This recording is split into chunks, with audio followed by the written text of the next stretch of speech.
আমি এখন আছি নেপালের পোখারাতে, দাবাসপাড়া, নিউ বাসপাড়াতে। আপনার হচ্ছে ইউরোপিয়ান ইউনিভার্সিটির ব্যানার দেখে আমার ভাইবেন না যেটা বাংলাদেশ, এটা হচ্ছে নেপালের পোখারা।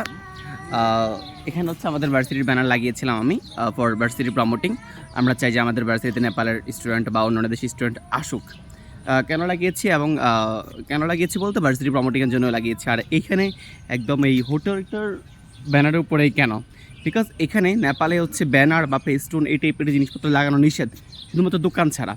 সো এখানে যেহেতু দোকান বা আমাদের স্টল নাই কোনো কিছু, সো আমরা এখানে আমি এখানে লাগিয়েছি কেন, এখানে আমার পরিচিত লোক আছে। আর সবচেয়ে বড় কথা হচ্ছে এখানে লাগানোর রিজন হচ্ছে এখানের এই নিউ বাসপাড়া সায়দাবাদ কাউন্টার মতো, আমাদের ঢাকা সায়দাবাদ কাউন্টার মতো সবচেয়ে বেশি মানে ট্যুরিস্ট এখানে এসে নামে, এই লোকেশনটাতে এসে নামে। এই লোকেশনটাতে নামার পরে maximum student type, budget friendly type tourist এসে এই হোটেলে ওঠে।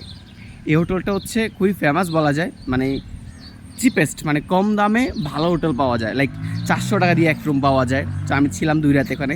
আর ও আমার সাথে পরিচিত, যদি ওর নাম হচ্ছে শিবা, ও আমার সাথে পরিচিত, দ্যাটস ওয়াই আমি এটা লাগিয়েছিলাম। ওরা বলছে যে সমস্যা নেই, এক পাশে আরেকটা আছে, তো এক পাশে আরেকটা আছে, তো ওইটা লাগবে না।